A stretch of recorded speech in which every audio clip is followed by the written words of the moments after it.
into the lead. Come all the way back. Combofiend is not switching to Cammy. Nice. He's breaking my heart. Okay. Frankly, I think Abel's a better bet. I mean, do you think that Cammy does better against Ryu than Abel does? I can't believe you said that to me. I'm hurt, David. Actually, I honestly think Cammy versus Ryu is a very even fight. Do you? Okay. I think it's a very even. She has so many ways through fireballs when she gets meter that it really becomes an annoying fight for Ryu. Ryu actually has to stay relatively close to Cammy to win. And that's the end of that round. Boom. I really like. I like two things. Valle is laughing. Before this, Valle was timing his safe jumps really well, hopefully putting option select something in there. And Combofiend was blocking. He recognized that Valle was jumping with good timing and that just blocking was his best option. Right. Someone just called me out on why Cammy is viable. Oh, yeah? Yeah, someone on there said it'll be a cold day in hell before I actually explain why she's viable. Someone's calling me out. She's a really good character. I mean, like, look, you only really have to look to how many good players are using Cammy as a main or a backup. Like, in general, really good players don't pick bad characters. You know, they're trying to pick somebody that they think they can succeed with. Yeah, the one thing I will always say about Cammy is you have to consider her like Rufus. The hardest part about playing Cammy is if you try to play her like Cammy from any other game, you will die.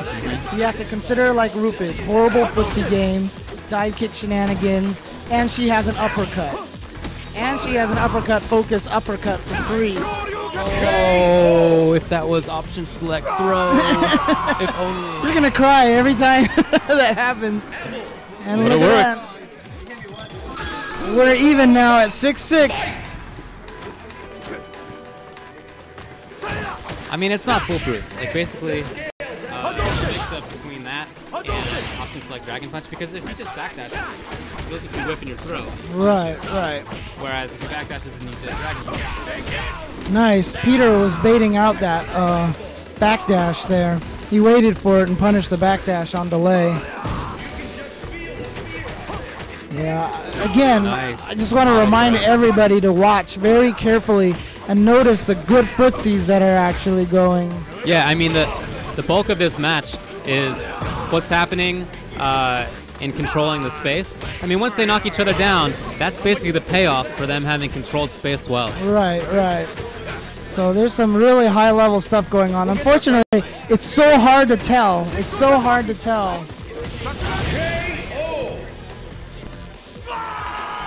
Yeah, I mean, the real game isn't the meaty mix-ups, you know? It's what happens leading up. Like, why are there meaty mix-ups in the first place? That's what the real game is. Especially in a game where reversals are so easy, you know?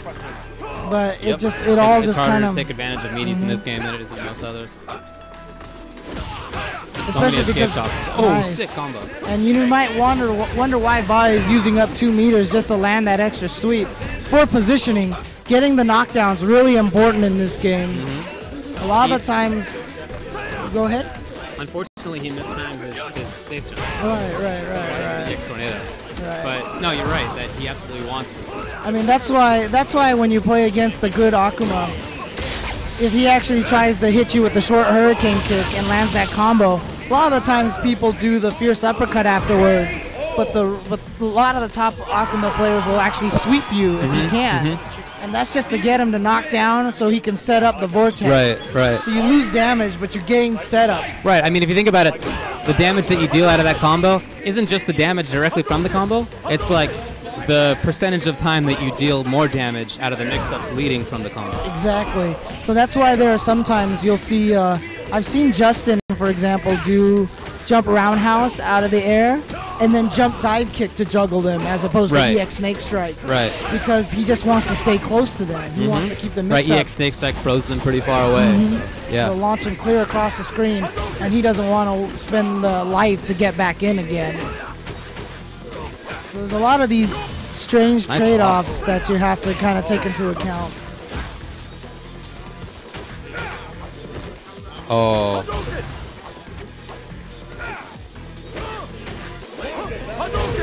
Both players playing cautiously. Oh, that's only hit a few times. Yeah, most of the time Peter's been able to dash. Yeah, he has. Yeah. But I guess that's because that wasn't on wake up. Right. That time. Right. Oh man.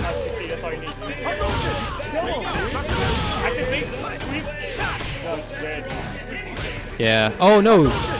He messed up the rest of his combo. Someone just told me that I'm a jerk when I play Cammy. He almost beat me. He gave me a hard time at an FFA, if that's the same Paper Bowser. Oh wow, even Crack Prawn is talking shit about me. Come on, Crack. Come on. Oh no. Low Fierce. Gets Low Fierce instead of Dragon Punch. It's alright. It worked anyway. Alright, Valle's 2 games away from winning. Right.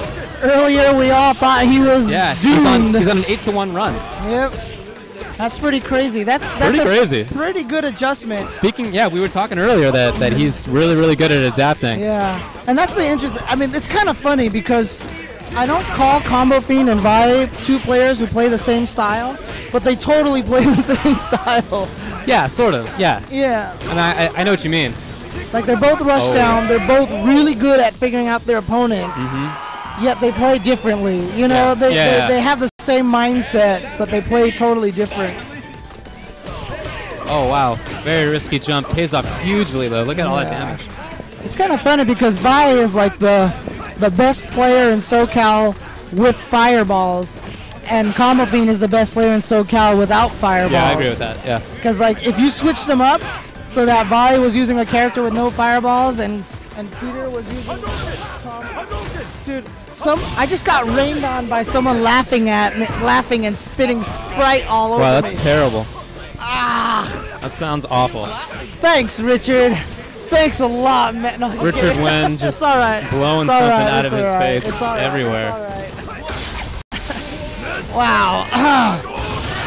So as I was saying, apparently they swapped, you know, fireball and non-fireball.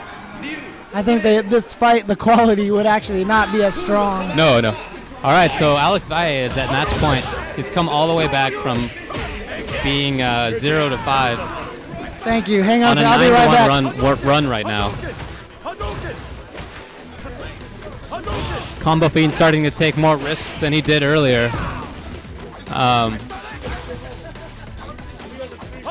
Yeah, if you notice, he's jumping a little bit more than usual. He's not only staying on the ground like he did earlier. Although that was sweet. I really like that focus. Whenever Valle gets a little too predictable with fireballs, that was on reaction. Well, this is how delayed it is. Yeah. But that's live right there. All right, guys. I'm back from cleaning off my arms from Sprite Spit. That's it. Oh man, just out of range, I guess, for a better punishment. Oh, he gets level 3. Level 3. All the way. This is not going to do much damage, but he held it to level 3. Sometimes you can get away with that. Oh man. That's the Valle. I gotta call that the Valle.